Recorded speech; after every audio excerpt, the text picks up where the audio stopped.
The moment Martha Leland pressed the barrel of her father's old Remington revolver against the chest of the man trying to steal her horse, she realized that being alone in the world had made her both fearless and foolish, and she was not entirely sure which quality would get her killed first.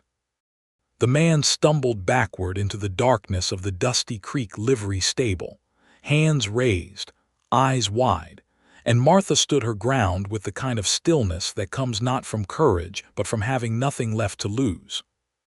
It was the summer of 1878, and the town of Caldwell, Kansas sat on the edge of the Chisholm Trail like a splinter caught in the heel of the country, rough, swollen, and impossible to ignore. Cattle drives churned through its main street in great bellowing rivers of dust and horn, leaving behind coin, chaos, and men who thought the world owed them something. Martha Leland was 26 years old, widowed, and entirely unbeholden to any notion that the world owed her a single thing. The horse thief scrambled out of the stable and vanished into the night, and Martha stood there a moment longer with the revolver still raised, breathing steadily, letting her heartbeat settle before she lowered the weapon. She wore her dark hair pinned at the nape of her neck with practical efficiency, and her dress was the color of a late October sky, that particular shade of gray-blue that some people might call dreary and others might call honest. She was neither beautiful in the way saloon posters depicted women, nor plain in the way men dismissed women they did not understand. She was simply sharp, in the way that a well-kept blade is sharp, functional, and quietly dangerous. She led her mare, a red roan named Calico, back to the stall and latched it properly, then turned to find a man standing in the doorway of the stable. He was tall, built like a man who had spent years in the saddle but had not let that life hollow him out. He wore a canvas duster that had seen considerable weather, and his hat was pulled low over a face that held the kind of quiet steadiness Martha had learned to distrust in men, because in her experience, steady men were only steady until something shook them. He had dark eyes and a jaw that had not seen a razor in perhaps 4 days, and he was holding a lantern that threw warm gold light across the straw-covered floor. "You all right?" he asked. "I was all right before you showed up," she said, sliding the revolver into the holster at her hip. He raised one hand slowly, the other still holding the lantern. "I heard the commotion from the street, thought someone might need help. I did not need help." He looked at the empty stall where the thief had stood, then back at her. A faint smile crossed his mouth, the kind that wasn't mocking but was honest in a way she couldn't quite decide what to do with. "I can see that," he said. "Name's Harlan Archer." She studied him the way she studied most things, carefully and without hurry. "Martha Leland," she said, "and I appreciate your concern, Mr. Archer, but I am perfectly capable of managing my own affairs." "Never said otherwise," he replied, and stepped back out into the night. She stood there a moment, listening to his boots on the dry ground as he walked away, and felt something she hadn't felt in a long time, not comfort exactly, not attraction either, but something closer to curiosity. She snuffed it out the way you snuff a candle, quickly and without ceremony, and went back to her room at the boarding house on 2nd Street. Martha had come to Caldwell 6 weeks ago with a wagon, a horse, a small amount of savings, and a plan she had not shared with anyone. She intended to purchase a plot of land east of town where the creek ran clean, build a small house, keep a garden, and offer laundry and mending services to the trail hands and townspeople. It was not a grand ambition, but it was hers, and after a marriage that had taken everything from her, including her sense of self, she had decided that small and entirely hers was better than large and controlled by someone else. Her husband, Thomas Leland, had died of fever 3 years ago in Abilene, and Martha had nursed him to the end with a thoroughness that people mistook for devotion. The truth was more complicated. Thomas had been a man of charm and volatility in equal measure, and in the years of their marriage, he had made it his particular project to strip away Martha's confidence in her own judgment. He had told her her ideas were foolish. He had told her her opinions were uninformed. He had told her that she needed him the way a vine needs a wall, and she had believed him for longer than she was proud of, right up until the year before his death, when she had sat down one evening with his account ledgers, while he slept, and discovered he had been systematically stealing from her inheritance. The money her mother had left her, the money she had told him she did not have, the money she had hidden in an account under her maiden name, all of it gone, diverted into ventures he never mentioned and debts he never disclosed. She had not left him. She had been afraid to leave him, and that fear had followed her like a shadow even after he was buried. It had taken 2 more years of scrimping, of working as a seamstress in Abilene, of refusing every man who came calling, before she had gathered enough to make her plan a reality. And now she was here, in Caldwell, and she had told no one any of this. Not the boarding house keeper, not the land agent, not the women at the church social who had tried to befriend her with casseroles and gentle interrogation. Martha Leland's secrets were her own, and she intended to keep them that way. She saw Harlan Archer again 2 days later at the land office on Main Street. He was standing at the counter talking to the agent, a round-faced man named Mr. Beecher, and she was waiting on the bench by the wall with her carefully prepared documents in a leather folder on her lap. She had chosen her best dress for this occasion, a deep green wool with brass buttons, and she had her hair pinned neatly and her boots polished, because she had learned that men in positions of small authority responded better to women who looked as though they belonged somewhere. Harlan Archer turned from the counter and saw her, and something shifted in his expression, a recognition, and then something else she couldn't name before he put his hat back on and nodded once. "Mrs. Leland, Mr. Archer." He walked past her to the door, paused with his hand on the frame.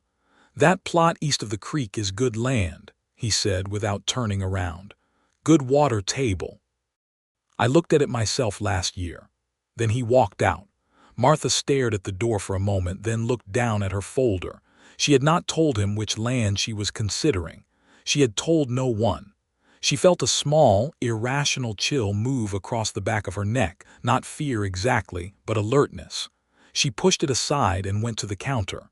She purchased the land that afternoon. 16 acres along the east bank of Dusty Creek, with a modest existing structure that had served as a line camp. The price was fair, and she paid in bank draft, and Mr. Beecher shook her hand with the mild surprise of a man who had not expected to do so. That evening she sat on the porch of the boarding house with a cup of coffee and a list of materials she would need, and Harlan Archer came out of the general store across the street with 2 bags of supplies and loaded them onto a dark bay gelding at the rail. He moved with an economy of motion that she found herself watching without entirely intending to.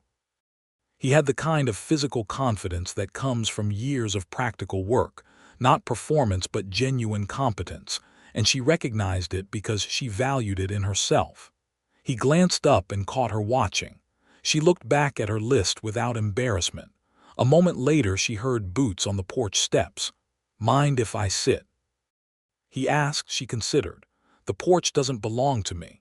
He sat in the chair 2 removed from hers, leaned back and looked out at the street where a trail crew was moving cattle through in the last red light of the day, dust rising in great amber columns.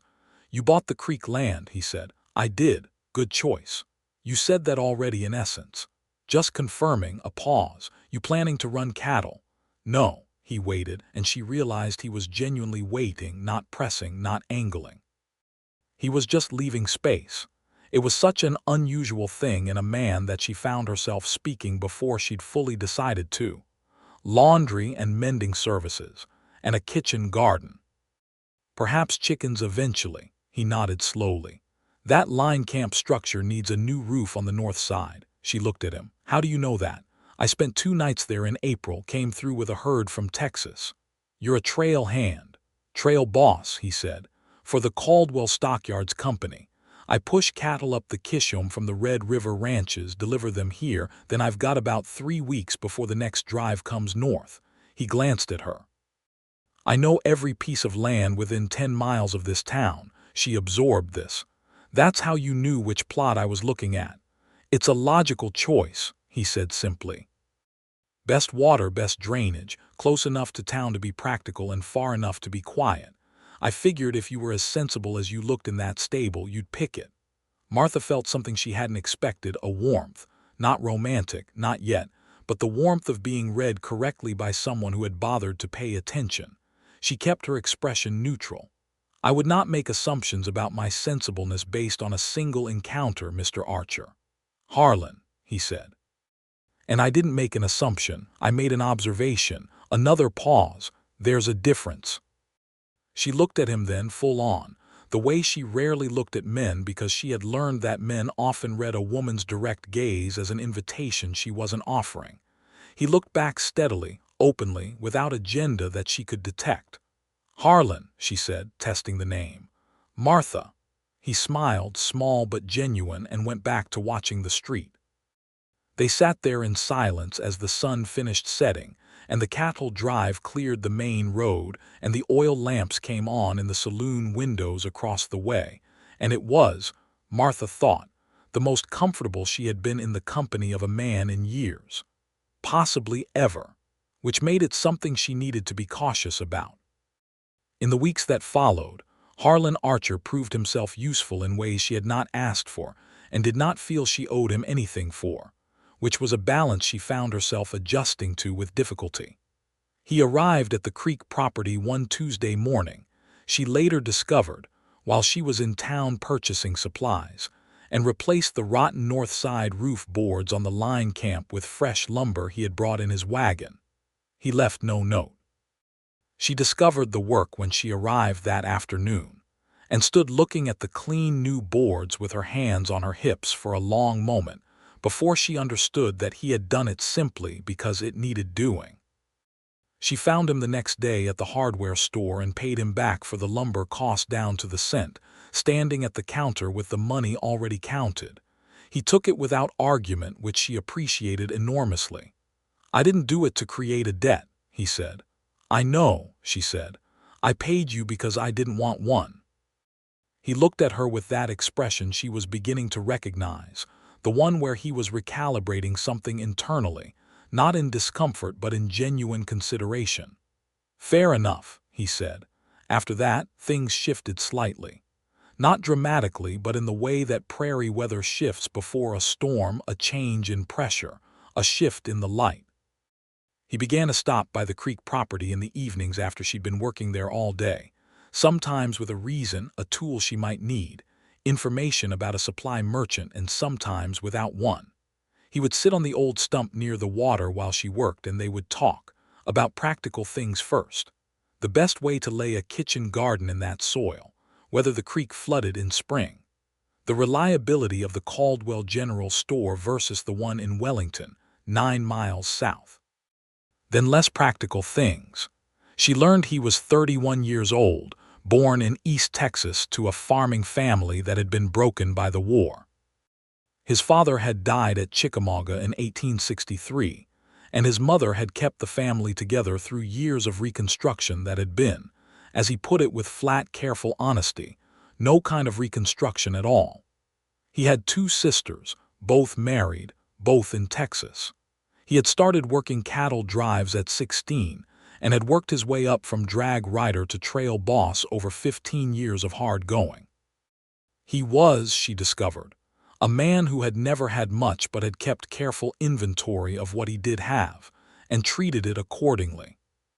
He had saved money over 5 years and was looking to buy a small ranch of his own, somewhere along the Cimarron, somewhere he could put down roots after a decade and a half of moving.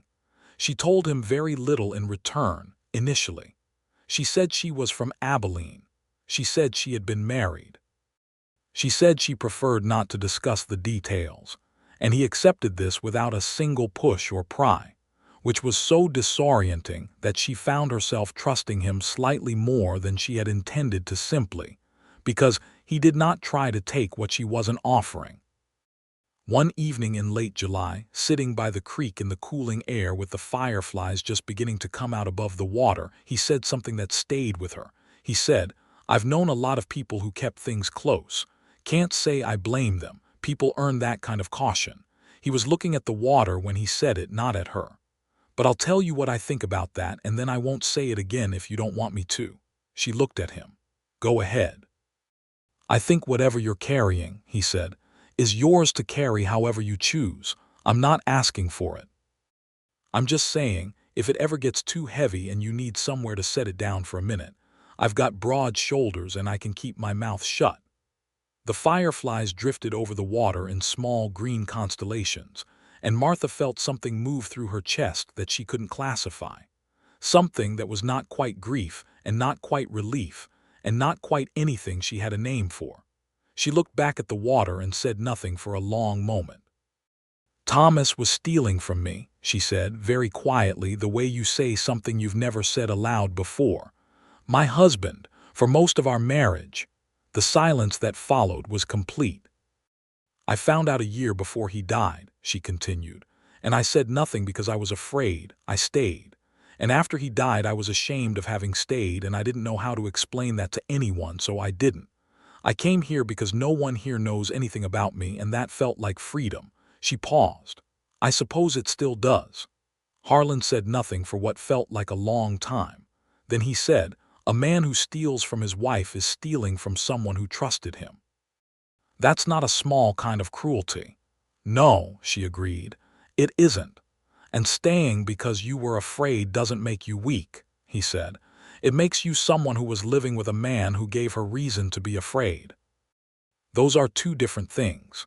Martha looked at him then, and he was looking at the water still, giving her the privacy of not being watched in a vulnerable moment, and she thought that this was perhaps the most considerate thing any man had ever done in her presence.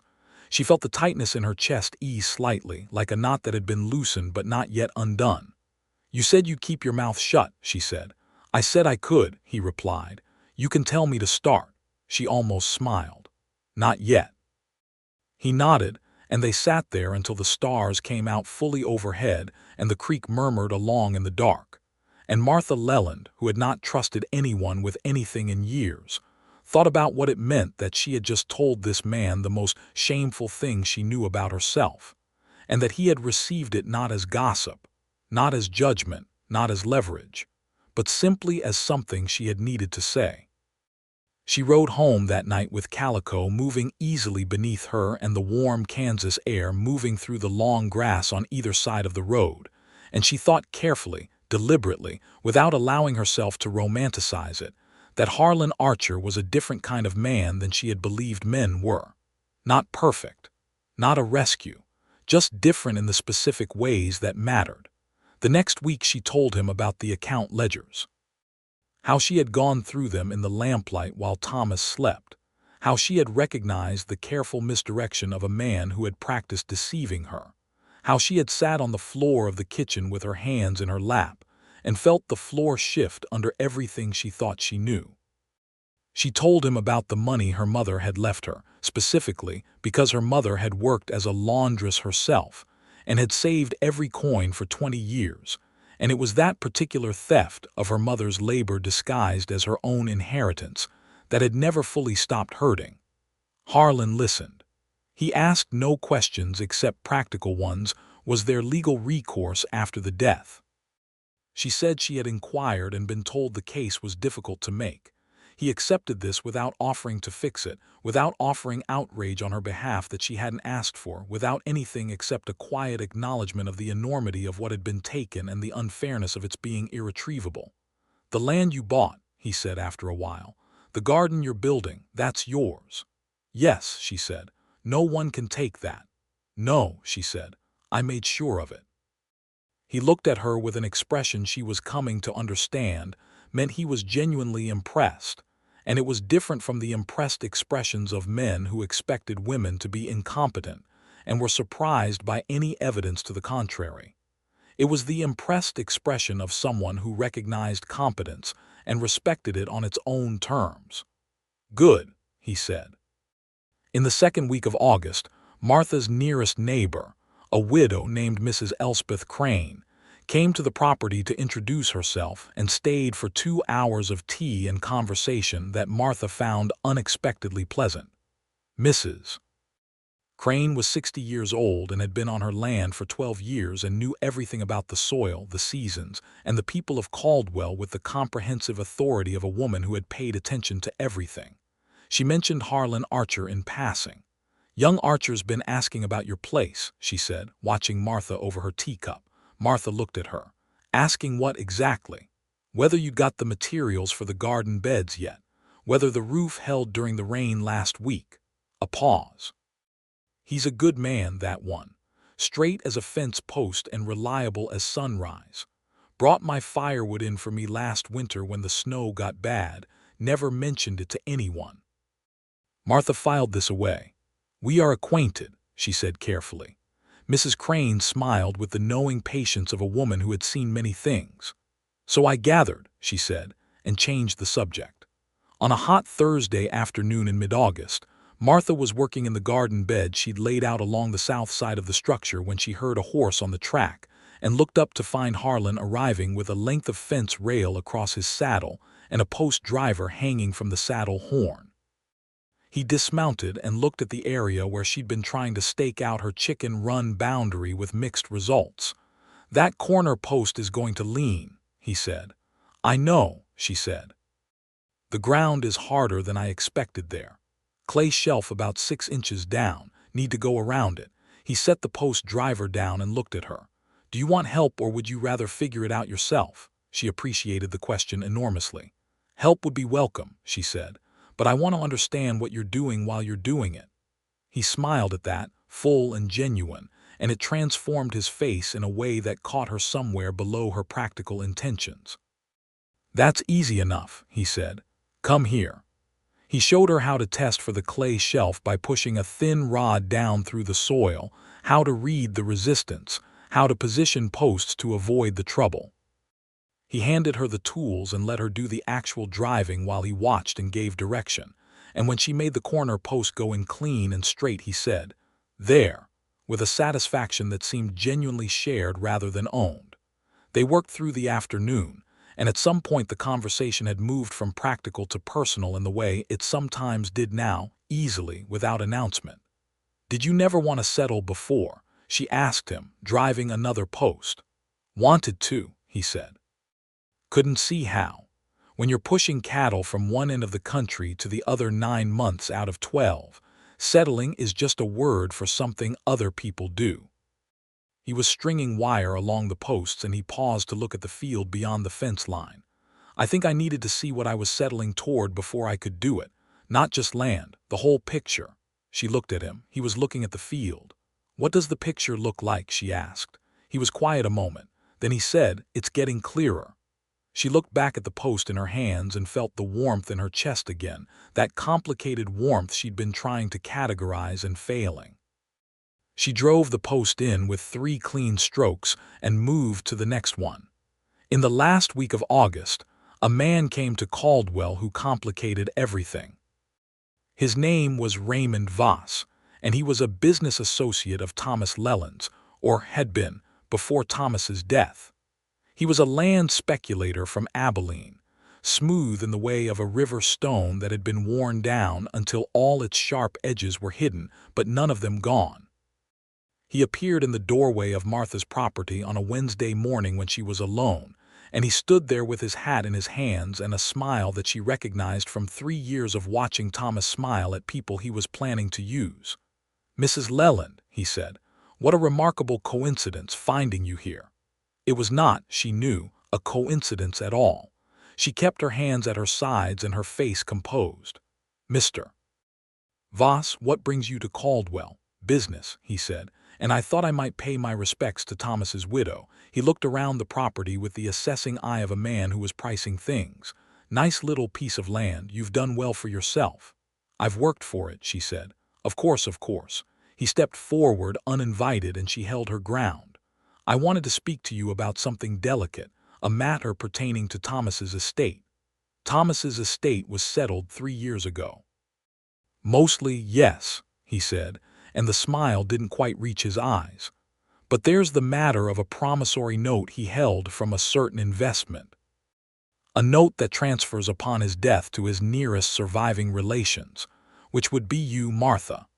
She had heard enough of Thomas's language, his careful legal vocabulary deployed in service of extracting things from people, to know exactly what she was looking at.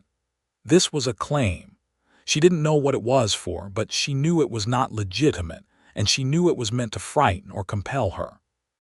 "If there is a legal document," she said evenly, "you may bring it to Mr. Hargreaves at the law office on Main Street, and I will have him review it. I will not be discussing Thomas's business affairs in my yard." Voss looked at her with a reassessment in his eyes, the kind that happens when a man has underestimated someone. "That's fair," he said, with a tone that suggested he had not expected pushback. "I'll do that." He left, and she watched him ride back toward town, and then she stood very still for a moment and breathed. Her hands, she noticed, were steady. 3 years ago they would not have been. She went to see Harlan that evening. He was at the boarding house porch where they had sat the first time, eating supper off a tin plate with the particular unself-consciousness of a man comfortable in simple circumstances, and he looked up when he saw her coming across the street with purposeful strides. "Raymond Voss," she said, sitting down. "He's in Caldwell. He came to my property today." Harlan set his plate down. His expression was very still in a way she was learning meant he was taking something seriously. "I know Voss. He worked the land speculation circuit up from Wichita 3 years back. What did he want?" "He claims Thomas held a promissory note from some investment. He's trying to present it as a debt I owe."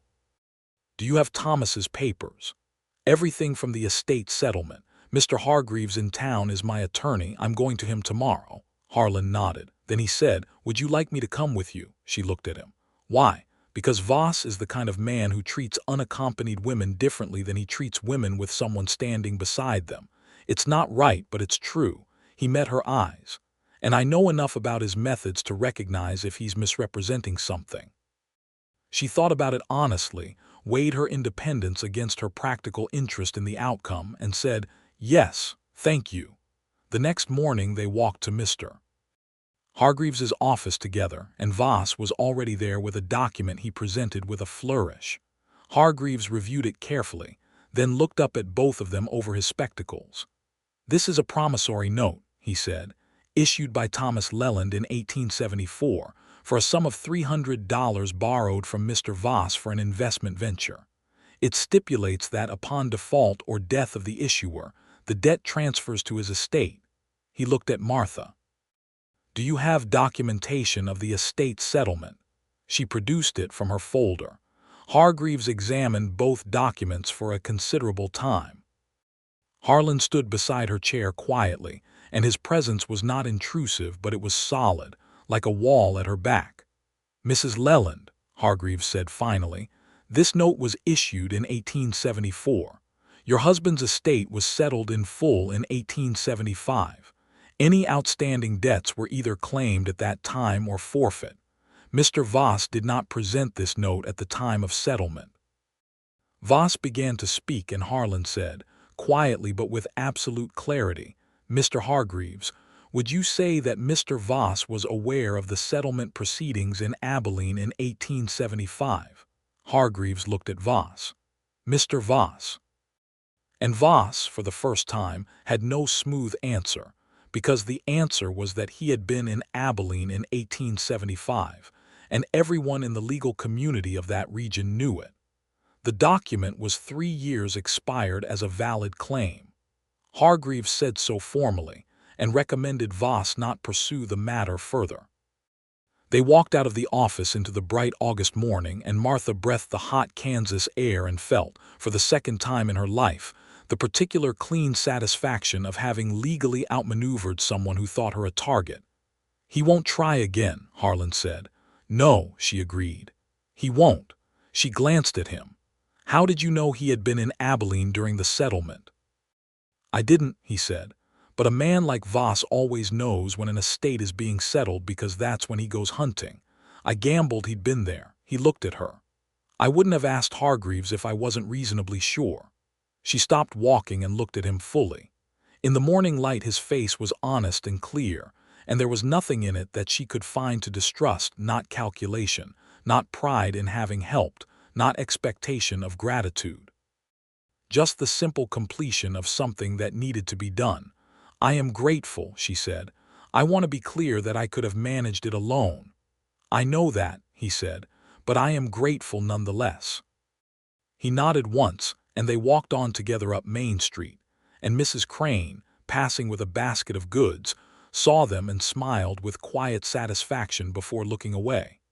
September came in with a temperature change and the smell of autumn on the wind, and the cattle drives were thinning out as the season wound toward its end. Harlan had one more drive scheduled, a push-up from the Red River, and he would leave the second week of September. He told her this on an evening when they were sitting by the creek, which had become their particular place, that bend in the water where the cottonwood roots made a natural seat, and the light in the evening was amber and long. "How long will you be gone?" she asked. "3 weeks," he said. "Maybe 4 if there's trouble on the trail." She was quiet. She was aware of the feeling in her chest that she had been refusing to name for 2 months, and she was aware that his imminent departure had clarified it with the brutal efficiency that distance always brings to feeling. She looked at the water and thought about who she had been 2 months ago, that woman who had arrived in Caldwell with her revolver and her leather folder and her deliberate solitude.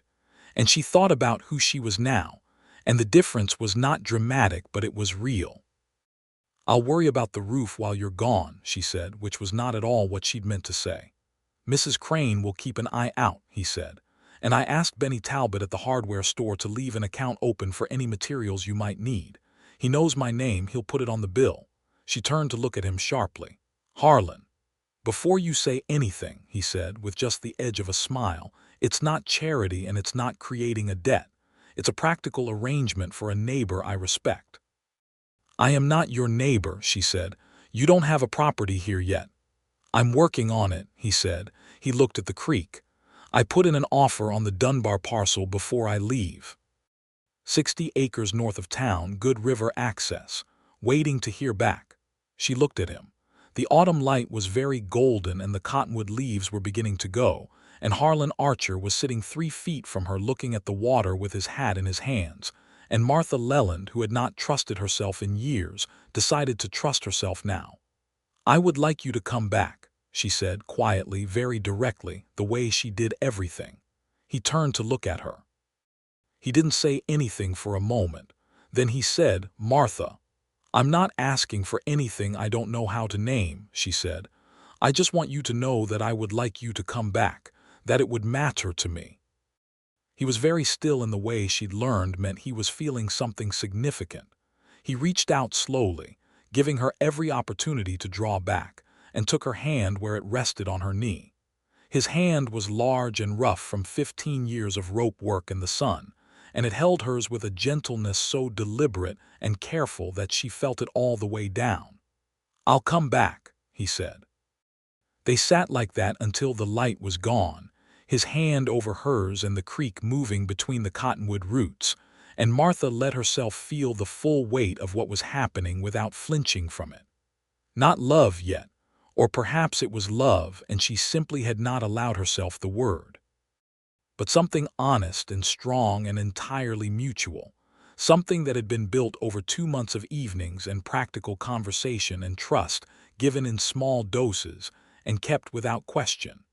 He left on the 12th of September with his trail crew, 7 men and 1,100 cattle bound for Caldwell from the Red River country.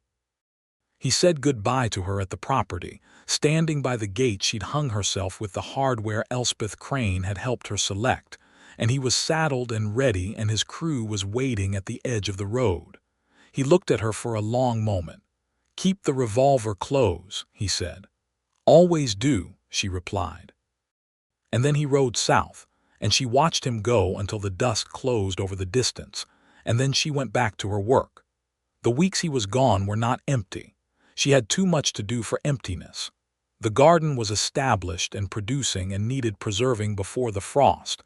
The interior of the structure needed work, and she had begun taking in laundry from 3 families in town and 2 from the trail camp at the stockyards. She worked from dawn to past dark most days with the methodical satisfaction of building something that was entirely her own. And if the evenings by the creek were quieter without him, she did not tell anyone that. Not even Elspeth Crane, who came for tea twice a week and asked small, careful questions that Martha answered with careful smallness. She thought about what it would mean, practically and emotionally, to let herself go forward with Harlan Archer. She thought about it with the same deliberate inventory she applied to her accounts and her garden plans. She was not afraid of loving him. She was afraid of what love had made her before: smaller, less visible, less certain of herself. She was afraid of the version of herself that had stayed quiet about stolen account ledgers because she feared a man's anger. She did not think Harlan would make her that person. But she had thought Thomas was a good man once, in the early years, and she had learned that charm and goodness are not the same thing. What she kept coming back to in those quiet, deliberate evenings was this: Harlan Archer had been given pieces of her most private shame, pieces of the story she had never told anyone, and he had done nothing with them except hold them without weight. He had not used them as currency. He had not let them change how he looked at her. He had not told her what to do about them. He had simply kept them, the way you keep something valuable that doesn't belong to you, with care and without taking anything from it. That was a different kind of man. That was a man she could trust. He came back on the 8th of October, 4 days later than expected, and she was in the yard hanging laundry when she heard Calico move in the paddock with the alert ear-pricking of a horse that recognizes something coming. She turned and saw him on the road, dusty and tired-looking, riding alone because his crew had dispersed in town. He dismounted at the gate and she walked across the yard to meet him, and the look on his face when he saw her, relief and warmth and something else entirely that she felt answer in her own chest, was the most honest thing she had seen on a man's face in her adult life. "The drive ran long," he said. "I assumed." She studied him. "Are you all right?" "Tired," he said. "Nothing worse." He looked at her the way he always did, carefully and directly. "You look well." "The garden is almost fully preserved," she said, "and I've added a 4th laundry client, and the north wall needed repointing, so I did it." "You repointed masonry yourself. Mrs. Crane showed me." She used to do it with her husband. He was smiling now, genuinely, and it did what it always did to his face and to the thing in her chest that she had decided to stop refusing a name to. He had been gone 4 weeks, and she had missed him with a steadiness that had become simply a fact of her days, like the creek and the morning light and the smell of the garden. "Come in," she said. "I have coffee on the stove, and there are biscuits from this morning if you haven't eaten."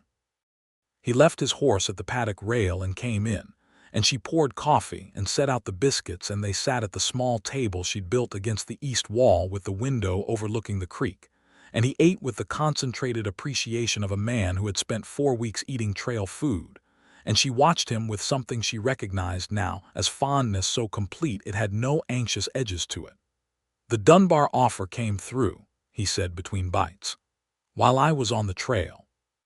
Mr. Beecher sent a message south, 60 acres north of town. I close on it next week." She put her coffee cup down. "Harlan," he looked at her. "That's wonderful," she said. He nodded, looking at her steadily. "I wanted to tell you in person." The room was quiet. The creek moved outside the window in its steady October voice. The coffee was warm in her hands, and there was a man sitting across from her who had ridden 400 miles and come straight from the trail to her gate, and they both knew exactly what that meant. "I have something to tell you as well," she said. "I've been thinking, while you were gone, about things I haven't told you yet." He put his biscuit down and gave her his full attention. She told him about the worst of it. Not the ledgers this time, not the money, she'd told him that already. The worst thing. The night in the 3rd year of her marriage, when she had tried to leave and Thomas had come after her and had grabbed her wrist hard enough to leave a bruise that lasted 2 weeks, and how she had stood in the kitchen afterward with her wrist against her chest and understood that she was in a cage and did not yet know how to escape it. She had never told anyone about that night. She had been ashamed of her own helplessness in that moment, had carried the shame like a stone in her coat pocket for 3 years. Harlan listened, and his face did not show alarm or pity or that particular masculine horror that men sometimes express about violence toward women that makes women feel they must comfort the man. He listened with the same quality of attention he always gave her, complete, undemanding, and when she finished he was quiet for a long time. "You left eventually," he said. "He died first. But you were planning to go. You said before he died you knew." "Yes." "That's not helplessness," he said carefully. "That's a person being crushed by circumstances and still finding the way out even if it took time." He looked at her across the table. "Martha, you built this place. You came here alone. You faced down Voss and a horse thief and a county land agent without anyone beside you. Whatever that man tried to make you, it didn't hold."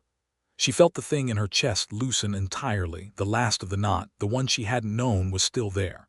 Her eyes were not wet, but they were bright, and she breathed carefully. "I wanted you to know," she said. "All of it, before we go any further. I wanted you to have the whole truth of me and make your decision with it." He reached across the table and she put her hand in his because she wanted to. His fingers closed around hers, warm and steady. "My decision," he said, "has been pretty clear for about 2 months. I was just waiting to see if yours was going to match."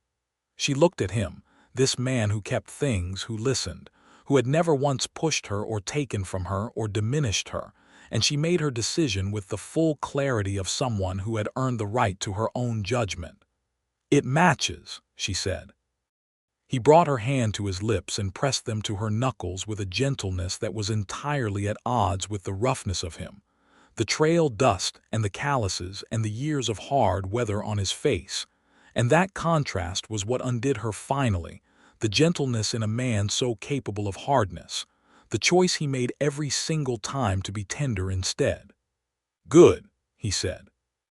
The autumn deepened, and the grass went gold and then brown across the Kansas plain, and Martha and Harlan Archer moved through those weeks in a state of quiet, steadily increasing happiness that neither of them felt the need to perform for anyone. They were seen together often enough, at the hardware store, at Sunday service, walking the road between their properties in the evenings when the light was long, that Caldwell drew its own conclusions, and the conclusions were generally approving. Elspeth Crane said at their next tea with great satisfaction, "I told you he was a good man." "You did," Martha said. "And was I wrong?" "No," she said simply. "You were not." Harlan closed on the Dunbar parcel in the 3rd week of October and walked the 60 acres with Martha on a Sunday when the sky was the particular brilliant blue of a Kansas fall, and they stood at the top of the North Ridge where you could see for miles in every direction. The town to the south, the creek line marking Martha's property to the east, the long flat stretch of open land to the west, and he said, "What do you think?" She looked at the land with its late-season grasses and its good river bend at the far end, and the copse of cottonwood along the northern edge. She thought about what could be made of it. A man who understood cattle and grass and water and seasons. 60 good acres. "I think you chose well," she said. "The cottonwood would shelter a house from the north wind, and there's enough of a grade to drain properly." He looked at her with that expression she had come to love. She used the word now, plainly, at least to herself, the expression where he was both amused and genuinely moved by her. "That's not entirely what I meant," he said. She knew what he meant. She had known for a week. She looked at the land and then she looked at him, and the autumn light was on his face and the wind was moving through the tall grass, and the whole wide Kansas plain was spread around them in every direction. "Then say what you mean," she said. He turned to face her, and he was not performing anything, not constructing a scene, just being the direct, honest man she had come to rely on. "I would like to build something here," he said. "A ranch, a life." He paused. "I would like to do it with you if you'll have me." Martha Leland, who had never in her adult life made a decision from a place of safety rather than fear, felt for the first time that a decision could feel like both, like coming home and like setting out at once. "Yes," she said. "I'll have you." He pulled her in then, simply and without ceremony, and she let herself be held by him with the full weight of everything she was, and it was not the grip of confinement. It was the grip of someone holding something precious. She understood the difference now. She had not always, but she did now, and she pressed her face to his chest and felt the steady beat of him beneath the canvas duster, and thought that this was what it felt like to trust completely and be right to do so. They were married in November, on a clear cold day with a sky like hammered pewter and frost on the ground, in the small Methodist church on 2nd Street with Elspeth Crane standing up for Martha, and a trail hand named Cole Reeves standing for Harlan. The ceremony was simple and the vows were traditional, and when the Reverend asked Martha if she took this man, she said yes with such clarity and certainty that the Reverend smiled, and so did every person in the pews.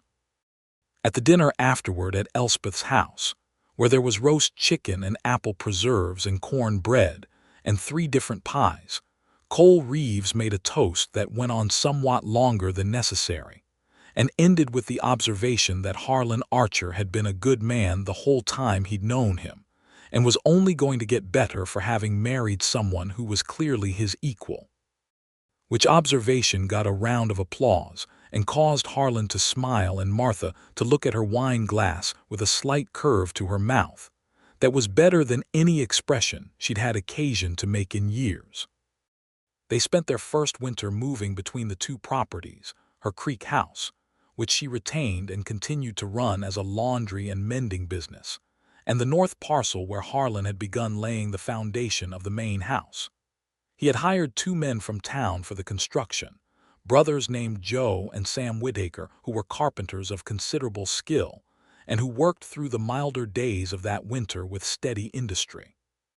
Martha supplied their meals and designed the layout of the interior herself, with particular attention to the kitchen and the room she was already thinking of as the working room, where she intended to set up a proper pressing table and expanded mending operation. The house went up over the winter and into the spring of 1879, and it was a good house, solid, practical, warm, with a covered porch that ran the full length of the south side and a view down the gentle slope to the river bend. It had 3 rooms to begin with, built with the careful practicality of 2 people who had no interest in pretension and every interest in function. The kitchen had a real cast iron range.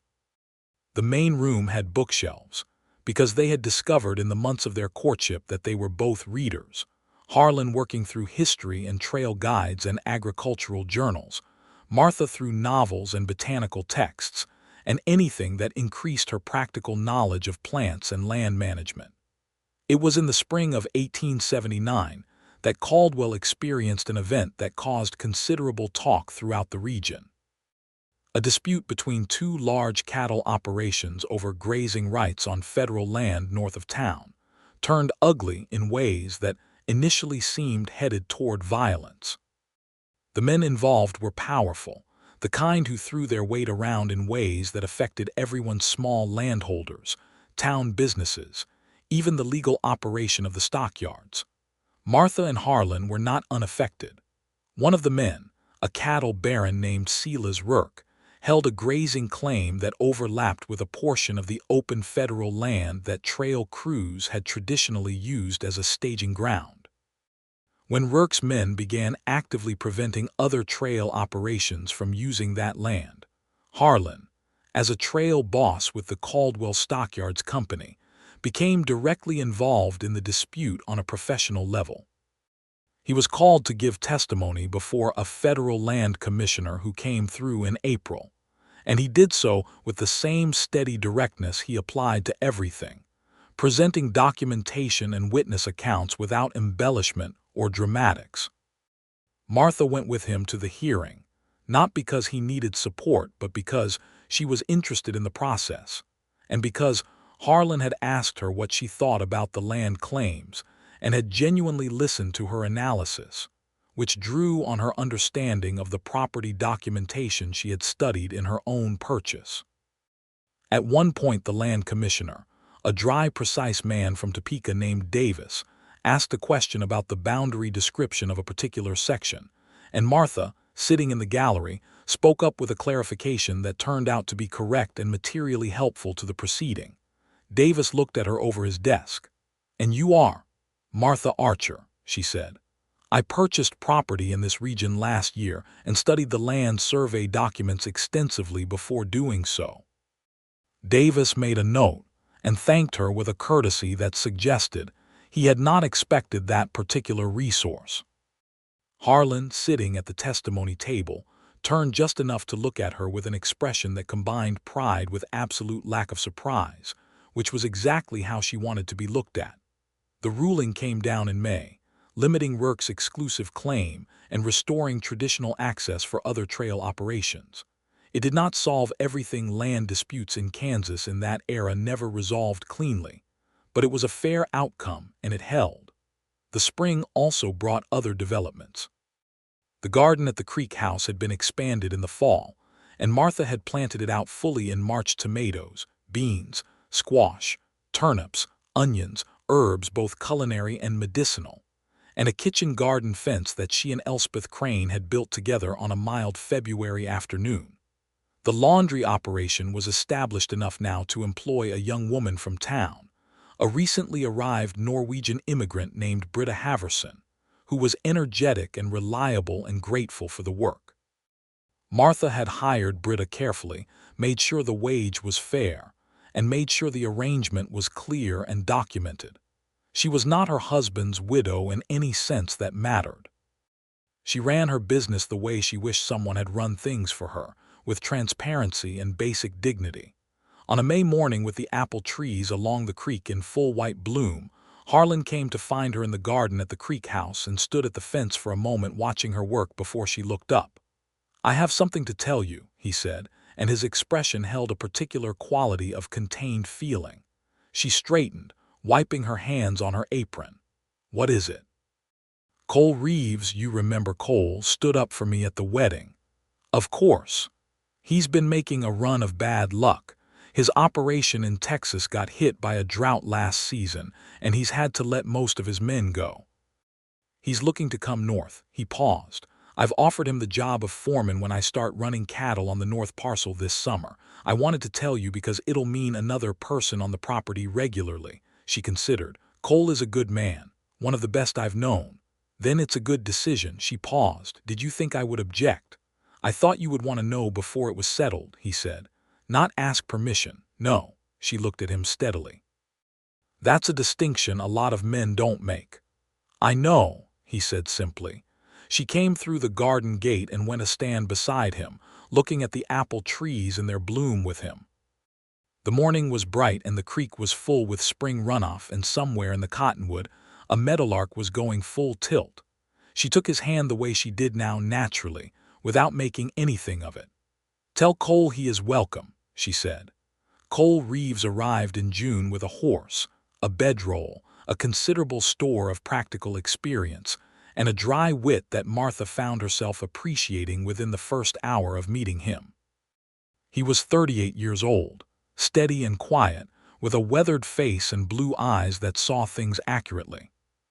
He took to the north parcel with the enthusiasm of a man who had been moving too long and was ready to stay, and within a week he and Harlan had the first summer cattle purchase underway. Martha watched the ranch take shape from week to week that summer with a satisfaction she didn't try to minimize. Harlan moved through his days with the organized energy of a man who had found his purpose: ranch work in the mornings, the cattle operation developing steadily, and evenings with her on the covered porch watching the long summer light drain from the sky. They talked about everything: the ranch, her business, the books they were reading, the people of Caldwell, the world beyond Kansas. He read her pieces of the agricultural journals, and she discussed them with him seriously.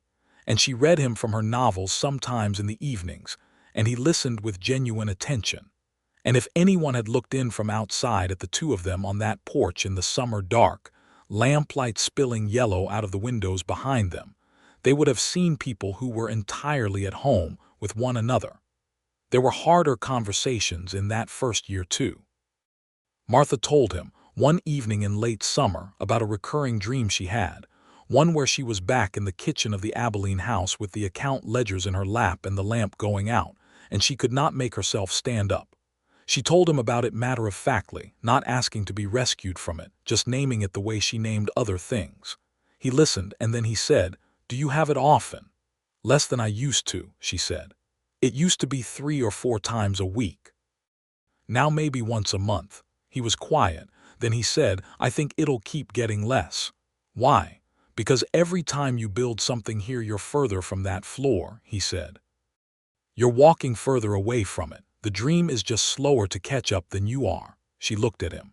"That's a surprisingly insightful observation for a man who claims to read mostly agricultural journals." The corner of his mouth turned up. "I pay attention," he said, "to things that matter." She reached for his hand on the porch rail, and he turned his palm up to receive hers. In September of 1879, Martha discovered she was pregnant. She sat with this knowledge for 2 days before she told anyone, not from uncertainty about wanting it, but because she was taking the time to understand what she felt. She was 27 years old. She was married to a man she trusted completely. She owned property and ran a business and had rebuilt herself from a circumstance that might have kept her smaller if she'd let it. She had every reason for this to be a joy. It was a joy. That was the simple truth of it. She felt it in her chest as clearly as she had felt everything else this past year, clean and solid and real. She told Harlan in the evening, sitting at the kitchen table in the North House with supper between them, just as she had told him everything else directly, clearly, watching his face. He went very still. Then something moved across his expression that she had never seen there before, something vast and unguarded, a feeling so large it seemed to take up all of the air in the room. His eyes were bright. He put down his fork and he looked at her for a long moment without speaking. "Martha," he said. "Yes," she said gently. "I know." He got up from his chair and came around the table, and she stood to meet him, and he held her with both arms, carefully and completely, and she pressed her face to his neck and let herself be held. He was breathing slowly, and she could feel the beat of his heart, steady as ever, and beneath the steadiness there was something new, a trembling almost, the vibration of a man feeling something too big to contain entirely. "Are you well?" he asked. "Are you feeling well?" "I am very well," she said. They stood there in the kitchen for a long time, and the supper got cold, and neither of them cared at all. Elspeth Crane, when told, wept with the unabashed warmth of a woman who had buried 3 of her own children in infancy and knew the full value of new life. She immediately presented Martha with a list of practical recommendations for the pregnancy, a collection of hand-sewn infant garments she had kept for 30 years, and a firm insistence on being available at any hour for any need, which Martha accepted with more gratitude than she expressed. The pregnancy was not an easy one in the early months.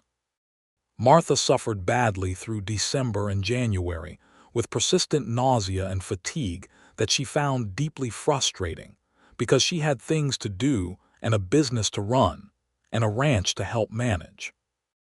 Harlan managed her frustration with a practical patience that involved doing more of the physical work himself, bringing her dry crackers before she got out of bed in the morning, and never once suggesting she was doing something wrong by pushing herself as hard as she did on the days she felt well enough. He treated her exactly as capable as she was, which meant on the good days they worked side by side, and on the hard days he quietly absorbed whatever needed absorbing without comment or condescension. Britta Haverson took on more responsibility at the laundry operation, stepping up with an initiative that confirmed Martha's assessment of her, and Martha began to consider what a more formal partnership arrangement might look like in the future. She had an attorney, Mr. Hargreaves, who had proven himself reliable, and she intended to think through it properly when she had the mental clarity that the early pregnancy seemed determined to delay. By February she was steadier, and by March she was fully herself again, which she celebrated by replanting the entire spring garden with an ambition that made Harlan look at the list and raise an eyebrow. "That is a very large garden," he said. "We will have a very large household soon," she said. He looked at the list again. "We have room for all of this. I've mapped it out.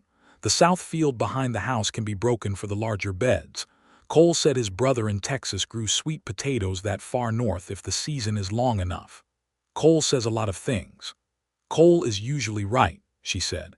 He conceded this with the slight nod she recognized as his acknowledgement of a fair point, and the garden plan was approved in full.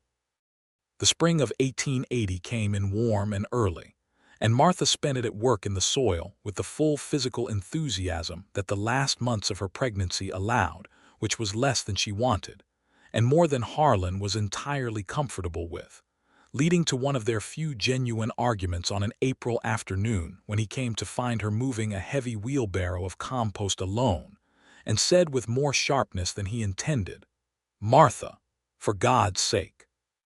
And she turned and said with equal sharpness that she was pregnant, not incapacitated, and was entirely capable of determining her own limits.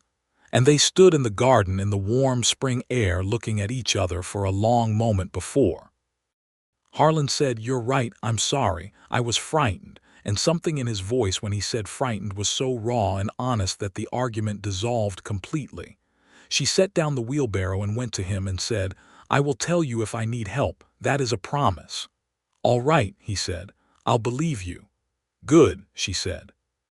And she took up the wheelbarrow again, because she was fine, and he moved to the other side of the garden and gave her space.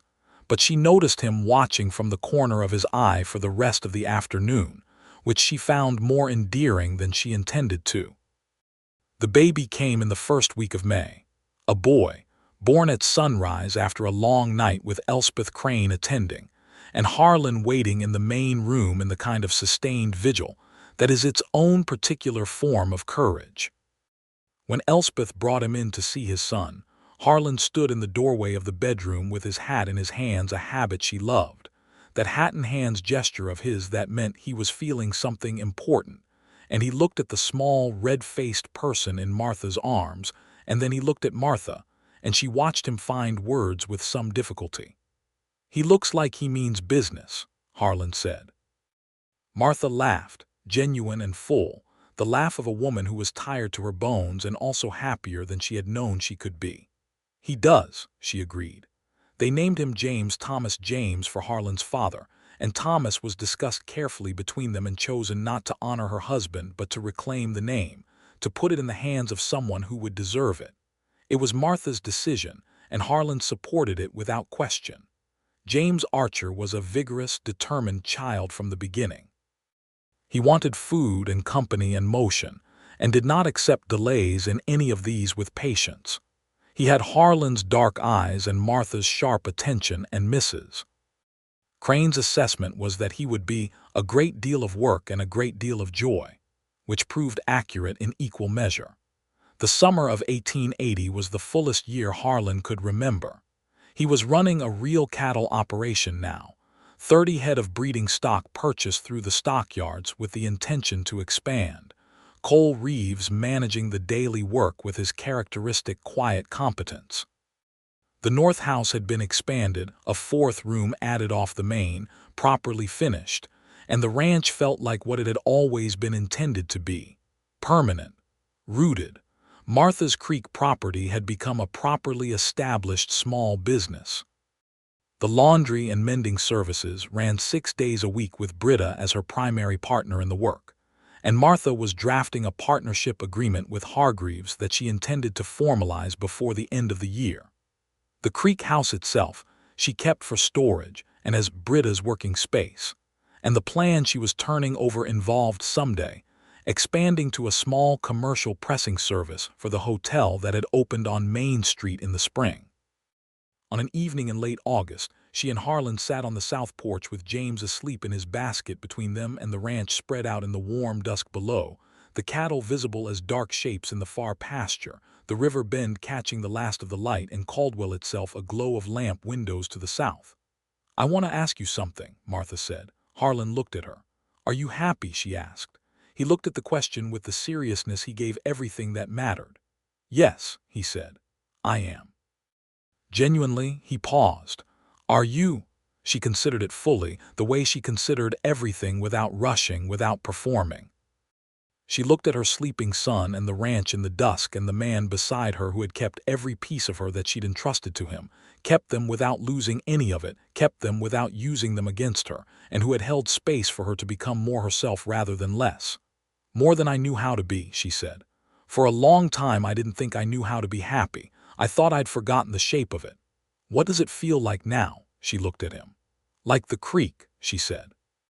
"Steady and moving, and exactly where it should be." He reached over and took her hand in his, and James stirred slightly in his basket and settled again. And the night came in over the Kansas plain with its full cargo of stars, and the grass moved in the warm wind, and the cattle were quiet in the pasture. The years after that first one were built with the same materials as the beginning had been: honesty and work and deliberate trust applied steadily over time. The laundry business became a full partnership between Martha and Britta, legally documented and entirely hers in the way she had always intended things to be hers, with clarity, and no one able to take it. The ranch grew to 60 head of cattle by 1882, and Harlan hired a second hand, a young man of 20 named Daniel Crow, who came with excellent references from a rancher in Colorado, and proved himself worth every cent of the wage within the first season. In 1882, Martha was pregnant again, and this time the pregnancy was easier. She was familiar with it, her body competent in ways she understood better, and she worked through most of it with the pragmatic adaptation that had become her mode of operating in the world. Harlan had learned from the first pregnancy how to be present without being overwhelming, which was its own accomplishment, and the months passed with the combined industry of two people who had made good use of their time together. The second child, born in the autumn of 1882, was a girl. Martha held her in the first hours and looked at her with the steady wonder that James had produced in her, and found it entirely undiminished by repetition. They named her Clara, for Harlan's mother, and Elspeth Crane held her at the christening with the particular tenderness of a woman for whom grandmotherhood had arrived by a route other than blood. James, at 2.5, was fascinated by his sister with the complicated mixture of curiosity and uncertainty typical of a small person encountering something new and permanent in his world. He brought her things: a wooden spool, a small stone that he apparently considered significant, and left them beside her basket with the gravity of a toddler who understood the importance of gifts without entirely understanding their function. Harlan watched this from across the room one evening, and his face held an expression that Martha had come to think of as his full-heart expression, the one where all his careful containment dropped away and what was underneath was simply open and warm and entirely his. "He's courting her," Harlan said. "He's 2, Martha said. "He's an Archer," Harlan said. "We start early, apparently." She laughed and leaned into him where they stood in the doorway, and he put his arm around her shoulders with the easy naturalness of a man who had been doing it for 4 years, and intended to keep doing it for the rest of his life. Cole Reeves got married in 1883 to a widow from Wellington named Dorothy Haynes, and the wedding was held at the Archer Ranch because there was more room than in town. And it was an occasion of considerable warmth and good food, and dancing in the main room with the furniture pushed back, and Britta Haverson's husband, a steady Norwegian farmer named Eric who had arrived in Caldwell in 1881 and married her within the year, playing a very creditable fiddle. Martha danced with Harlan in the lamplight with Clara on her hip, because Clara refused to be set down, and James was asleep under the table on a folded blanket and had been for an hour, and the room was full of people she had come to know as hers not by blood, but by the years of proximity and trust that build something more durable than accident. They danced slowly, because of Clara, and Harlan leaned close and said near her ear, "Do you remember the first night on the boarding house porch? You told me the porch didn't belong to you." "I remember," she said. "Not much does not belong to you now," he said. She turned to look at him. "That is a sentence you mangled somewhat." "You know what I mean." She did know. She knew exactly what he meant.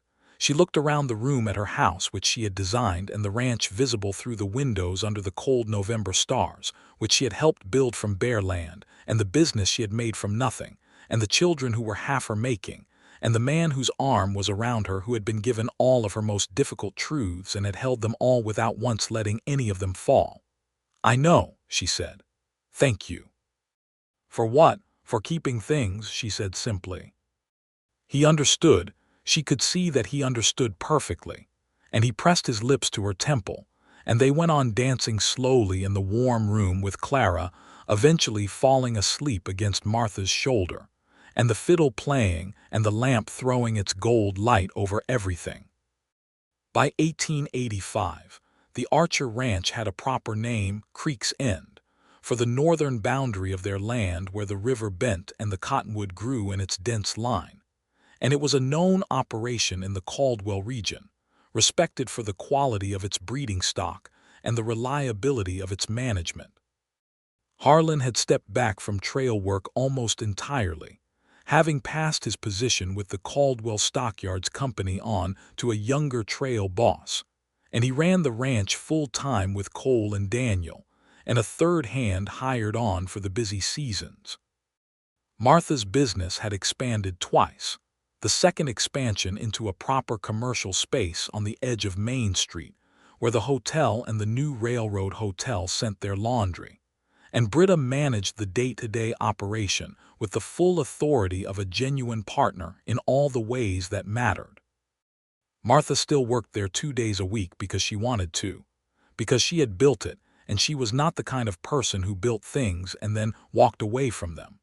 But she also had the ranch and the family and the garden, which had become, over 7 years, something extraordinary, a half-acre of productive cultivation, that supplied not only their own household but sold surplus at the new weekly market that Caldwell had established in 1883.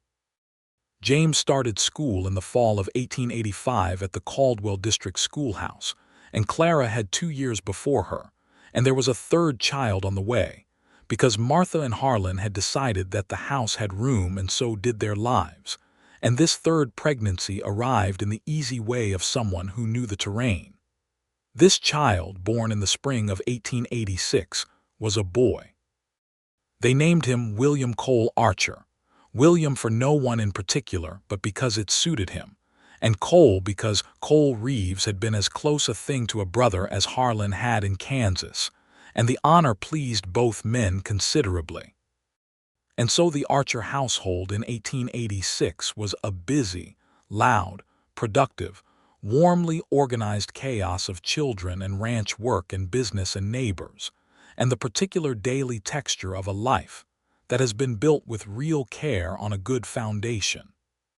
Martha sat on the south porch one evening in the late spring of 1886 with William in her lap and James, and Clara chasing fireflies in the yard in the long twilight, and Harlan coming up from the barn in the dusk, pulling off his work gloves, and she thought about the woman she had been in that livery stable in August of 1878, standing with a revolver and a deliberate solitude, and a plan she had not shared with anyone in the world.